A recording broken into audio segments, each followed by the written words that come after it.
Scott. Mark. So, Scott, it's spooky season. It is spooky season. We screwed up. We did? We did. We have a couple more episodes recorded already. We are up through something like episode 12 at this point. And we forgot when we recorded episode 10 a very long time ago that we're going to be in the middle of spooky season when these episodes start dropping. So we didn't actually record any lists about spooky season games. Oh, we should be flogged. Yeah, I mean, it's a bit of an oversight on our part for sure. But then it gives us something nice to do, on our off week. So we can just talk about spooky games. There we go. Happy off week, friends. You're the off week Bat family, Yay! and we appreciate you. Yes, thank you so much. Yeah, that's what our goal here is. We're going to have a couple of honorable mentions, basically stuff that we have mentioned on prior episodes or different episodes, so that way you can go find stuff. And then we'll do our regular back and forth one at a time of here's some spooky season games for you. We should also note that, Scott, you are not sitting across from me. Yeah, this is weird for us. Usually we're looking at each other. One of the things that we pioneered in episode 9 was our first remote record. And like we mentioned, we forgot to record this as part of an actual episode. So we wanted to make sure that we got this content out for you guys. But if one of us sounds weirder than the other one, that's why.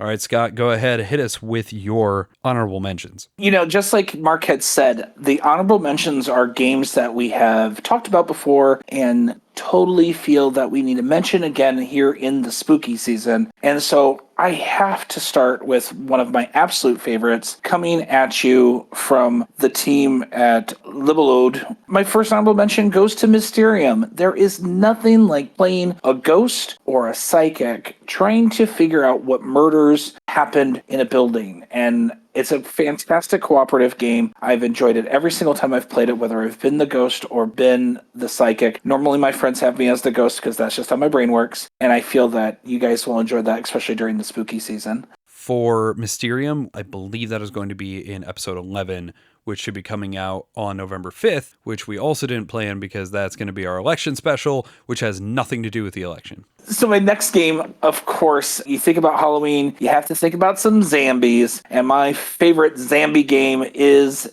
Dead of Winter. A game like this where you can sit there and play a cooperative game or have it be with the secret, if you like that style of game, and have a secret traitor. Nothing beats it. Plus, there's the whole idea of even if you are playing cooperative, sometimes it's not that the game beats you, it's just sometimes you go to the wrong zone or something like that, and you just happen to make too much noise and you just get overrun by zombies. It's still one of my favorites. I've got a lot of the expansions for that one, so please go check out Plaid Hat Games' Dead of Winter. And if you'd like to hear Scott's opinion on that one, that was recorded in episode 1. And then, honestly, we cannot stress that this game, I feel, is not only is it a great party game, it is perfect around spooky season. And Mark and I have talked about this game so much because it's so much fun. And that is coming out from Pandemonium Institute, and that is Blood on the Clock Tower. There is nothing like some hidden deduction that is absolutely chef's kiss. Yeah, and we talked at length about that one in episode 4. One other quick one, because since our buddy Jason isn't here, I have to hit up the classic Atmosphere. You can pull up the YouTube video and actually play the game if you can find the old board game. Jason talked about it on episode 5 when he was with us. It's still a great game. If you can find it, buy it. It's a blast. Mark, what are your honorable mentions? I brought a list of 4 as well. And the first one, we talked about this in episode 7. It is my tension, paranoia, where am I going to be attacked from game, and that is Escape from the Aliens in Outer Space. We both waxed quite poetic about that because we really adore that one. That's a phenomenal one for spooky season. My next one is in episode 8. It's Final Girl. It is slasher movies as a solo board game. Works way better than it should. I think the theme is really what pulls me in there. And so I utterly adore it. Totally in. Go check it out. The next one is going to be mine that we have not talked about yet. It is in episode 11. And that is Mask of the Red Death from IDW Games. It is based on the Edgar Allan Poe short story. It is really cool thematically. There's some production issues. Like I said, when we talk in episode 11, you'll hear all of our thoughts on that. But I really adore that game just for the thematics. It's fun to put on creepy gothic music around it, just really get in character with it. My last one we have not talked about, and if Jake were here and if I were smart enough to have remembered to have this be in our full episode, this would most likely be in our Table Shelf and Trade segment. This is a game from the early 90s that actually came back in a very pretty new package in 2023. This is Damnation, the Gothic game. The theme of it is so on point for the season because you are all damned souls on some random plane in hell. You are just simply trying to kill each other over the course of an evening and try to be the one survivor for the day, because in the morning, everybody comes back to life and that is your eternity. It's your punishment. It is a mean, cutthroat, vicious, roll and move game that really drenches itself in the theme of you need to be very careful walking into the torture chamber. If you walk into the vault, you can become Dracula for a few turns. There's a lot of really cool stuff there. Great production, a lot of fun, really great player scaling. Damnation, the Gothic game, is not one that will come up very often, but around this time of year, yeah, I want to play it constantly. Jake and I have a total blast with it. Oh, that one sounds like a really good game. Yeah, I think you would like it. I really do. It's one of the few games that uses roll and move and still feels like you have a ton of agency with what you're doing on your turn. Really like that game.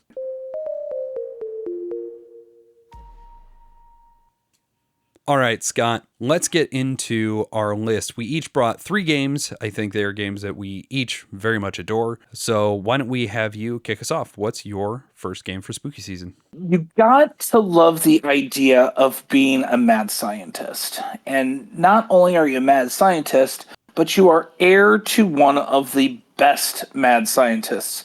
I am talking about the 2019 Plaid Hat games known as Abomination, the Heir of Frankenstein. I got to play this with my friends down in Fort Wayne, and you are playing, it's a competitive strategic game, and you're building monsters. It's completely inspired by, of course, Mary Shelley's classic novel, and you're collecting body parts and going through the cemeteries and the morgues, and you are trying to build monsters to basically become the craziest mad scientist of them all. I really enjoy it. I think the whole idea of being a mad scientist and trying to make sure you have the right body parts, but body parts start to expire, so you don't want to have the body parts expire before you use them. And oh yeah, it's just like this really nice, fun, like dancing balancing act.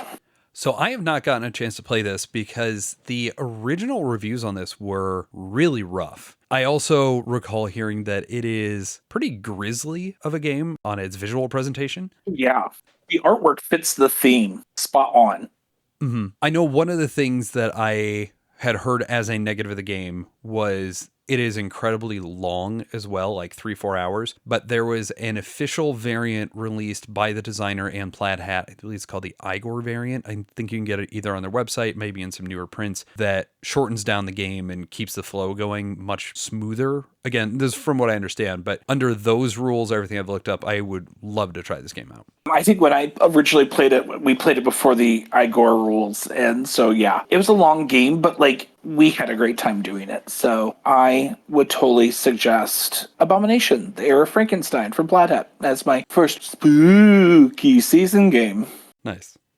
What is your first spooky season game, Mark? Let's talk about my zombie game. I think at the end of the day, there's only one zombie game worth playing. And I'm not talking for games that contain them and have other stuff, you know, Arkham and whatever, which interestingly, I didn't even think to put an Arkham game on the list, but that is neither here nor there. This is Last Night on Earth. Last Night on Earth originally came out in 2007. There was a 10-year anniversary edition in 2017. If you can get that one, I recommend it just because it has the compiled rulebook in there. It has a lot of the smooth improvements and updates you would expect, but it is largely the same rule set. I mean, there's some better components in there from the original, but it's the same game. Last Night on Earth is one of the best team games that's out there because you are going to have a team of either 1 or 2 people acting as zombies and a team of 1 to 4 people acting as humans. And it is a scenario-based game. You might be trying to refuel the last truck in town so you can get out of there. You might be running from aliens. You might be running from armed zombies. There's really a ton of flexibility within the system. And then you put in the Timber Peaks expansion that allows you to be playing in a mountain town instead of where you normally were. A lot of flexibility, a lot of modularity to this game. It also has some roll and move in it. It is part of that 2007 beginning of the real American dice chucking school. The theme comes through really well. It is Flying Frog Productions, which means everything is all photos and it's all actors all dressed up and having fun. It is more B-movie than gripping horror, certainly, but it is so much fun to sit there and have that team by your side, especially because your zombie players are going to be going all out in a way that you would not expect them to, because they are going to try and eat your heroes. And if they pull it off right, then your player character is now someone they can control. It's such a great game. I really love it. It takes up arguably too much table space, but frankly, I don't care. It's one that I've seen on friends' shelves before, not just yours, but like other friends of mine. And I'm like, okay, it must be at least a decent game if I see it on this many shelves of people that I associate myself with. So there's the pseudo sequel that Flying Frog put out called Touch of Evil. I've only ever played that once. That was well over a decade ago. I liked Last Night on Earth significantly better, so I've never gone back to it, but I also own everything for Last Night on Earth, and as I was pulling it off the shelf for this, my box has everything in it, so it's like 25 pounds, 30 pounds, and the box lid tore, and I'm sad about that. Oh, no. Yeah, that's all right. I'll fix it. Scott, what is your second game? This game, it's going to be a hit and miss with a lot of people. This has a wild swing because I've played this game where the person who is playing the bad guy, because it is a one versus all, which is perfect for a Halloween game, but sometimes the baddie could just have a really good night and is able to eliminate the majority of the players on their Last Friday. Last Friday was created in 2016. It was published originally from Pendragon Game Studio. One person basically gets to play Jason. You are the hockey mask lunatic at Camp Crystal Lake. Of course, none of those names are used in the game, and the rest of the players are the campers. The reason why I say this game can have a really big swing, the one time that I did get to play and I was playing as the killer, I got very lucky because there's lots of tokens. Like the very first thing with the arrival onto the camp is that the players have to find their cabin key and make it to the cabin that it matches. While they are trying to get to their cabin, they are vulnerable, and if they are vulnerable, you as the killer can eliminate them out of the game. If the killer is able to eliminate all the players before the first night ends, they win. And that first round can take like 30 minutes. So this game can have a 30-minute as on the short side, but if you make it through that first night, you're pretty much guaranteed that you're going to play the full game, and the full game does last around 2 hours. But what's kind of neat is someone gets picked as the final girl. Even if you get eliminated, you just bring another camper on, so you're never like completely out. But the bad guy has a bunch of powers similar to what you find in those movies, and it's hidden movement.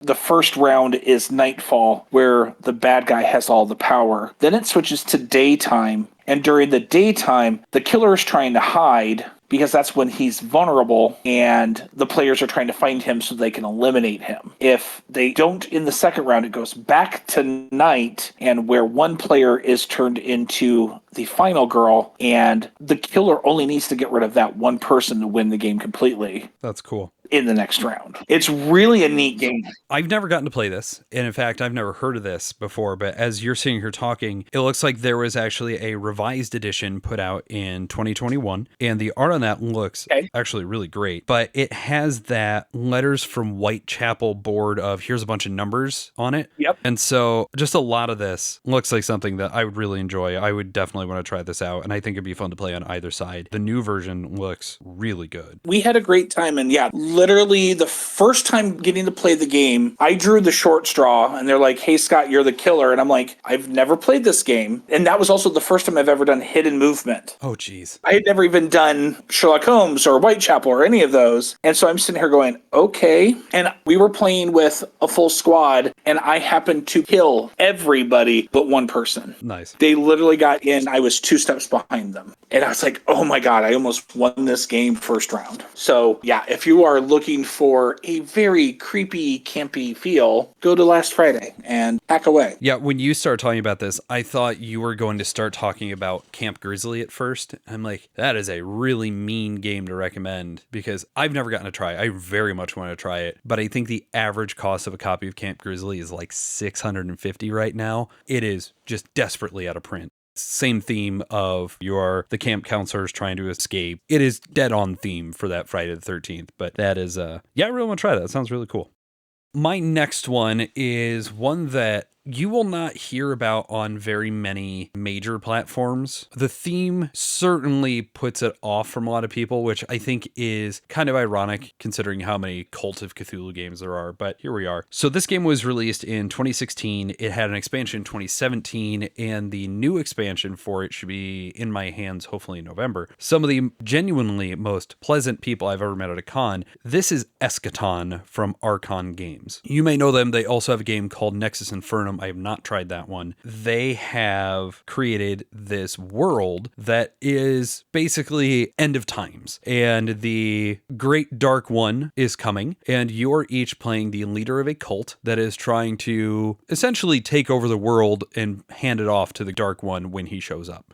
Grim theme. It is weirdly gorgeous and also simultaneously super ugly because the board has this very dark black and grays and kind of gray-green coloration about it, unless you get the hand-painted cloth map to replace the main one. But as much as I like that, it's so bright comparatively that I actually still play on the baseboard. It's gorgeous. You see your cultist meeples on the board. My brother calls them evil Flintstone vitamins, and I think it's hilarious and accurate. They just have this really cool pop of color when it's the reds and oranges and everything. The ugly part of the game is on the cards. It could be so much more grim and kind of grimy than what you were expecting. It almost has an anime kind of knockoff feel. The art on the cards is not great, but because the rest of the game is so cool, I don't care about that. It is a deck building area control game. Sorry, Scott, I know you are now out. Oh, yeah. Everybody starts with the same few cultists in their deck. It's a deck building game. You all start with the same thing. It has this really neat mechanism. It's not inherently unique to itself. I've played other games where you are going to play your entire hand of cards before you resolve anything, but each card has 4 different stats on it, and you will go down each of the 4 stats as a different phase in the game. The first one being your zeal, and that is getting to draw extra cards. So if you do it right and you play your first 5 cards and there's 5 more zeal in there, you get to draw and play 5 more cards before you resolve anything else. So it's able to chain, and if you build your deck right, you're able to play a huge combo. And what's cool is that by the end of the game, everybody is doing this. So it's not just, oh man, one person's running away with it. No, everybody is going to wield massive hands of cards, but because so much is going on the board in the other phases, you're always engaged. So it helps resolve that, man, there's going to be a lot of long downtime. I think there's a lot to watch in this. Once you do that, you go into the divination phase, which is a secondary card market where, depending on how much you have in your divination, you get to peel off the top X number of cards from this deck, and you get to keep one and add it into your hand. And normally it's going to be some kind of massive demon where it's going to be huge for attack, or it's going to give you a bunch of zeal. It's going to give you something cool like that. There's that kind of build your deck in the moment situation, which is super cool. Then you're going to go into your influence phase, and that's actually buying things. That's your standard deck building phase of look at the market, buy your stuff, throw it in your discard pile, go nuts. And then you actually go into the aggression phase, which is where you are going to bring new cultists onto the board. You're going to move them across, and then you're going to actually battle and try and hold spaces.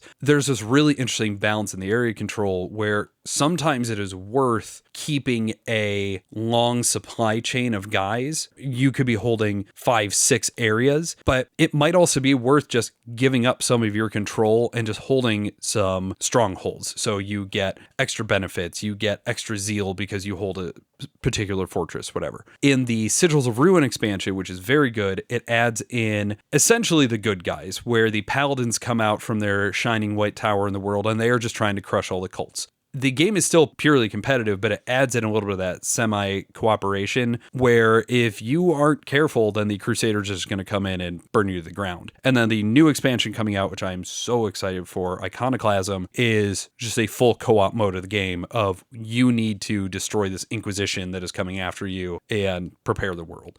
It is a grim theme. It is a grim presentation, but the actual manipulation of all the cool stuff that you do with the combos and all the cards that you get to wield, even though they are not the prettiest things in the world, they all do so much. And Scott, you and I have talked about this. I love multi-use cards. It is one that I absolutely adore. It gets talked about never because of that theme. And it is one that I will happily play during spooky season. But if you say, hey, let's play Eschaton in the middle of, June, cool, let's do it. I'm in. Well, it sounds very interesting. The theming sounds perfect for spooky season. And honestly, yeah, it almost seems like one of those games where it's like, let's get weird. Let's play it, it's April. Let's play it now. So end of the day, it's still an area control game. But I think with the Iconoclasm expansion, I think you will enjoy it significantly more. I think I could actually get you to play it since it is co-op. Yeah, if it was a co-op game and area control, yes. The whole war-based type stuff, yeah, I still struggle with it. Totally fair. Yeah, sounds very interesting.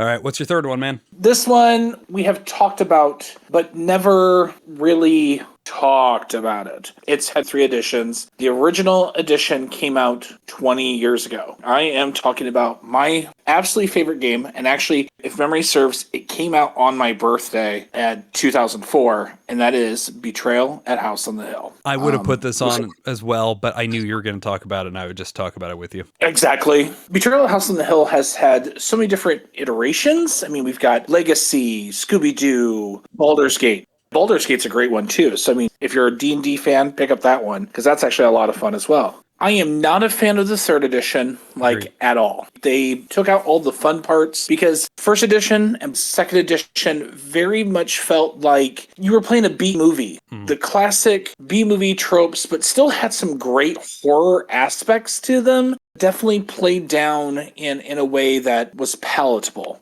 You play explorers going into the house on the hill. You have 4 traits, speed being one of them. You can move as many rooms as you have speed. The moment you enter a room that has a symbol on it, you're stopped. Those symbols are item, those are omen, those are event. So items are literally some random thing that you find in a house. It could be something as innocuous as a health potion, or it could be a crossbow. Events is when the house is trying to do crazy things to you. Ghosts and slime and blood and all those fantastic ooey gooey drippy things. And then the main part of the deck in this game is the omens, that there's only 13 omens. Hence why it's also part of the fun ooky spooky season. Once those omens are played, they give your character a permanent power, but then you have to roll the dice to see if you trigger the haunt. Until that haunt happens, you and the rest of the players are playing cooperative. But then eventually, someone's not going to roll high enough, and you note what item it is and in what room you triggered it in, and that game will tell you who is the bad guy, basically. Now, there are some scenarios where there was no actual bad guy. Everybody was bad, or you were just trying to survive and the house was trying to kill you. There's one scenario in 2nd edition that I remember playing where the house lifts off the ground and the players are just trying to find a parachute, but there's not enough for everybody. So you have to find a parachute, get up to the top of the house, and jump off. Yeah, you're basically trying to get to the attic. Yeah, super crazy stuff. Oh, yeah. I think it should be noted that the scenarios themselves are deeply unbalanced. And so if you're looking for a completely fair, completely tight game, you're not going to get this out of that. No. 3rd edition did not fix that from 2nd. And in fact, I went through and I compared every single card in 2nd edition to 3rd edition. Pretty much all the fun, weird flavor and all the weird consequences that happen in 2nd edition are just gone in 3rd. And so it's a much more streamlined, kind of spineless game. The expansions are okay for it, but honestly, if you have the ability, just go find 2nd edition and its Widow's Walk expansion is one of the best expansions ever released. Widow's Walk is amazing. Scooby-Doo is a lot of fun. Really enjoy that one for younger families. And that actually put in a rule that I use for any version that I play. And that is, if whoever is supposed to be the traitor does not want to be, then let somebody volunteer and let them be the traitor. Oh, that's smart. It is such an easy change. It's a tiny little rule, and they implemented it forward in 3rd edition as well. Hey, you don't want to be the traitor? Cool. Find somebody else who wants to. And anytime we play the game, it's, you don't want to be it? Cool, I'll be the traitor. It's fine. Move on. The only new addition of the game that does not have that in it, and it is important that it's not in there, is Legacy. Yeah, Legacy, you have to go because that's how the story's developed. So my friends, when we were playing this game, we adopted the rule that you do not read your own cards. Mm-hmm. The person to your right gets to read the cards, so they could be all dramatic and spooky and everything like that. And we always had dim lighting. We talked about this in episodes ago about do you do theming and dress the space. Mm-hmm. This is the only game that I dress the space to make it fit for the theme of the game. Because, yeah, you dim the lights, you play some spooky music, there's a bunch of candles everywhere, you go to town. My group of friends, we changed the name of the game to Betrayal at Scott's house because 9 times out of 10, I was the traitor. They were just like, hey, Scott, are you the traitor? And I'm like, I would just grab the book and look, and then I'd stand up and walk away. And they're just like, called it. That's awesome. And what was always so funny was always something random because it'd be like, whoever has the lowest knowledge. And I like literally in that game got my knowledge knocked down by 2. And I'm just like, how? I think it is as common for there to be no traitor as there is for it to be the haunt revealer to be the traitor. It's always something on, oh, it's the highest this or the lowest that, or whoever has the most items. That's funny. Every time we were doing it, it always just happened to be me. And I'm just like, can I just not? I really hope that since Hasbro and Wizards of the Coast, they have the rights to this, I really hope that they, as much as I hate to say it, because of course, poor people that have bought it, they make another edition and fix what they've screwed up. Because like, the 3rd edition is just not a good game. It's not fun. It's not. They took the entire soul of the game and just discarded it. I know I just talked quite a bit about Betrayal as well. I intended to bring a game that we hadn't talked about before, and I realized partway through you talking about Betrayal, Jason talked about this in episode 5. I have not actually talked about it yet, so if you want to hear some more opinion on it, go back to that episode as well. I really love supernatural settings. I especially love the Weird West. The Few and Cursed is one of my all-time favorite deck builders. It is one of my favorite themes. I came to the theme because of the board game, and then I found the comic book series afterward, and the comic book series is phenomenal. You are all curse chasers. You are in this bleak post-apocalypse. Again, it's that Weird West style where the Wendigo is wandering around and there are zombies and there are undead Confederate soldiers everywhere. It is a very supernatural theme that is dealt with as a deck building adventure game. This has one of my largest complaints in a game. It lasts far too long for what it is. This is also the game where I simply do not care that that is the case because the game experience is so fun and it's so different from other deck builders, especially when people are getting into that Weird West theme, that I don't care and I'm having a good time. It plays 1 to 6 players. It scales incredibly well. It can play competitive, it can play cooperative, it can play solo. It's such a unique game in that because most of those things, it just doesn't work. What happens here is you are going to have each round and you are going to resolve each phase within the round for every player in turn order, and then you will move on to the next round.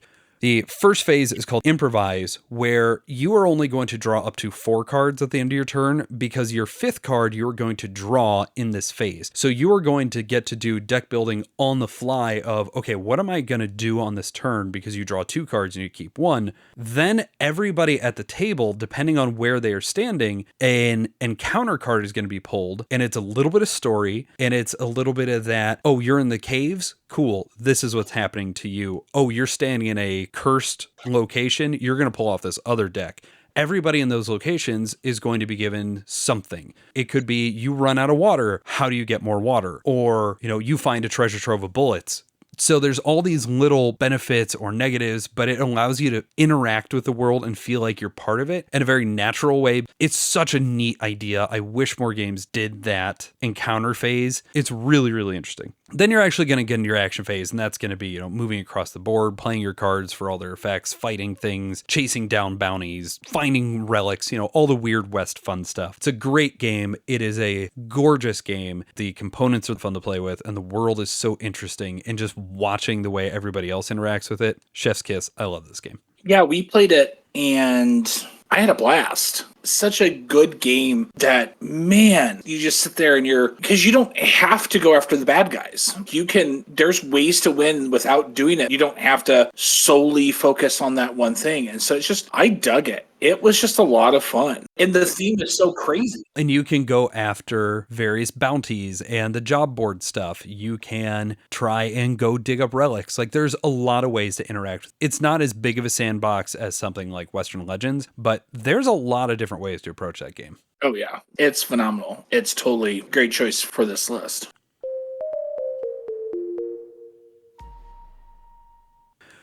Now that we've gone through all of these games, we had our honorable mentions, and the reason why we made them honorable mentions is because we've already talked about them before. Of the things that we've now talked about, what is actually your favorite game to play on Halloween? That's a tough one. I mean, Betrayal is the easy go-to answer there. Supports 6 players.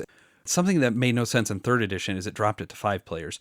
I can have a lot of people over, I can play, and we can have a good time, even if the scenario ends up being one of the unbalanced ones, or it just gets weird. Doesn't really matter. That one's a lot of fun. But I am willing to play Betrayal at any moment of the year. So if I am picking what is my Halloween game, I am torn between Mask of the Red Death and Last Night on Earth, because they both admittedly have some flaws in them that can be tough to table, but with that extra oomph of it's Halloween, it's the right season, we're just going to let that slide because the theme is so good. I would pick one of those two. Most likely, I would end up saying Last Night on Earth. Nice. Ooh, but Damnation as well. I forgot about Damnation. Damnation's really good. But again, I'll play that in April. So, yeah. Gosh, for me, I mean, a lot of those games that were on my list, I'll play them any time of the year. But for spooky season, just because of how I like my spooky, for me, it would be Mysterium.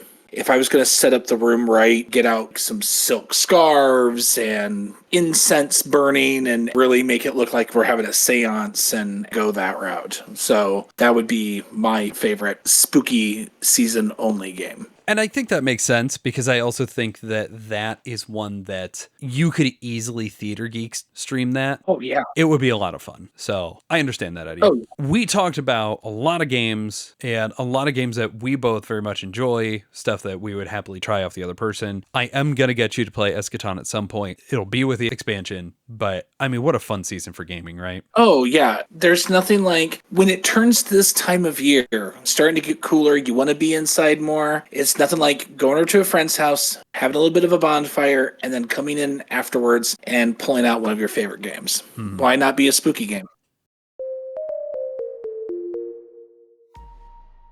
Hey, Bat Family. Scott here. Join me and my friends for a weekly live play tabletop storytelling game on Theater Geeks Twitch channel. Check out www.twitch.tv/theatergeeks on Sundays at 4 p.m. Eastern Time.